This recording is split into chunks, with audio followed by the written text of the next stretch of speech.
जय श्री राम दोस्तों, हमारे चैनल मिस वैष्णव पर आपका हार्दिक स्वागत है। आज हम आमलकी एकादशी व्रत की कथा सुनेंगे, जिसे रंगभरी एकादशी भी कहते हैं। आइए शुरू करते हैं कथा। प्रेम से बोलिए विष्णु भगवान की जय, एकादशी मैया की जय। दोस्तों, श्रद्धा व भक्ति के साथ कथा सुनिए। एक समय की बात है, धर्मराज युधिष्ठिर जी ने भगवान श्री कृष्ण जी से कहा, हे माधव, फाल्गुन मास के शुक्ल पक्ष की एकादशी का क्या नाम है? इसका व्रत करने से कौन से पुण्य फल की प्राप्ति होती है? माधव, आप मुझे इस एकादशी के माहात्म्य की कथा सुनाने की कृपा करें।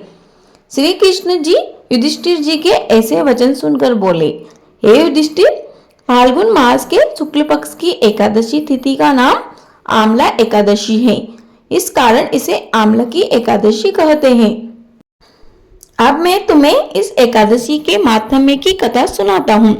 एक समय की बात है, मुनि वशिष्ठ जी राजा मांधाता ने पूछा कि हे महामुनि, सभी प्रकार के पापों का नाश करने की क्षमता किस व्रत में है? अर्थात ऐसा व्रत बतलाइए जिसे करने से मनुष्य के सभी पाप नष्ट हो जाते हो। तब वशिष्ठ जी बोले, हे राजन, फाल्गुन मास के शुक्ल पक्ष में आने वाली आमलकी एकादशी का व्रत करने से सभी पाप नष्ट हो जाते हैं और मोक्ष के द्वार खुल जाते हैं। मैं तुम्हें इस एकादशी की पौराणिक कथा सुनाता हूँ, बड़े ध्यान व प्रेम से सुनना। मुनि वशिष्ठ जी बोले, वैश्य नाम की एक नगरी थी।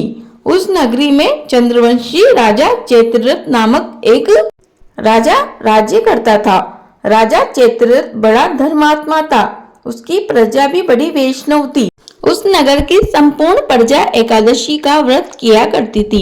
एक समय फाल्गुन माह के शुक्ल पक्ष की एकादशी आई। उस दिन सभी नगरवासियों ने रात्रि को जागरण किया, मंदिर में कथा कीर्तन करने लगे। तभी वहां एक बहेलिया आ गया और मंदिर के एक कोने में जाकर बैठ गया।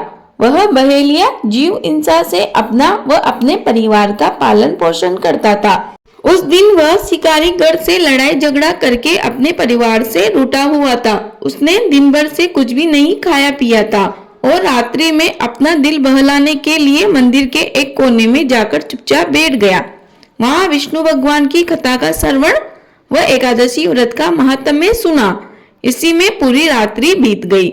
प्रातःकाल वह अपने घर को चला गया। घर पर जाकर उसने भोजन पाया तो उसकी मृत्यु हो गई। उस दिन आमलकी एकादशी थी, जिसके प्रभाव से उसका अगला जन्म राजा विदुरथ के घर में हुआ।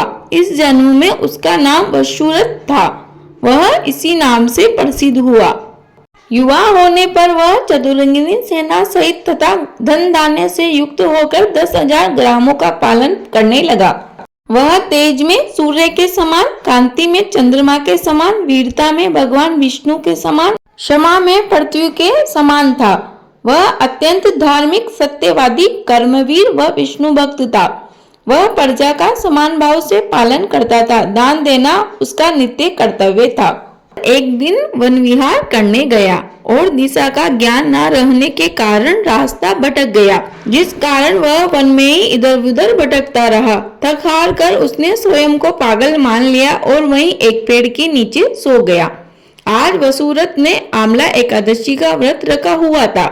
पेड़ के नीचे सोते समय वह भगवान विष्णु ध्यान लगाकर सो गया। रात्रि में मलेशियों ने राजा को अकेला देखा और उन्हें याद आया कि यह तो वही राजा है जिसने पूर्व में अपने संबंधियों को किसी दोष के कारण राज्य से बाहर निकाल दिया था और वह मलेशिय उस राजा को मारने लगे। उसी समय राजा के शरीर से एक सुंदर कन्या उत्पन्न हुई। राजा के शरीर से वह कन्या आमला एकादशी के प्रभाव से उत्पन्न हुई थी। उस कन्या ने कालिका के समान अट अट करके अपना कफल फिराया और सारे शत्रुओं को मारकर जमीन पर गिरा दिया। जब सारे शत्रु मर गए तो वह कन्या अंतर्ध्यान हो गई। सुबह जब राजा की नींद खुली तो उसने अपने आसपास शत्रुओं को मरा हुआ देखा। वह समझ गया था कि अवश्य ही ये लोग मुझे मारने आए थे, परंतु उसे बड़ा आश्चर्य हुआ। मन में वह सोचने लगा कि मेरी रक्षा किसने की। वह ऐसा विचार कर ही रहा था कि आकाशवाणी हुई, हे राजा, इस संसार में विष्णु भगवान के अतिरिक्त कौन तेरी सहायता कर सकता है। इस आकाशवाणी को सुनकर राजा अपने राज्य में आ गया और सुखपूर्वक राज्य करने लगा। आगे महर्षि वशिष्ठ जी बोले, हे राजन, यह आम्लकी एकादशी के व्रत का प्रभाव था।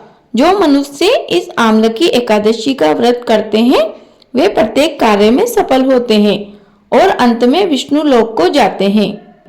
प्रेम से बोलिए विष्णु भगवान की जय, एकादशी मैया की जय। कथा अधूरी रही हो तो पूरी कर जो, पूरी हो गई हो तो मान कर जो। दोस्तों, यह कथा यही संपन्न होती है। आपको वीडियो उपयोगी लगी हो तो प्लीज वीडियो को लाइक करें, शेयर करें, कमेंट बॉक्स में जय श्री राम अवश्य लिखें।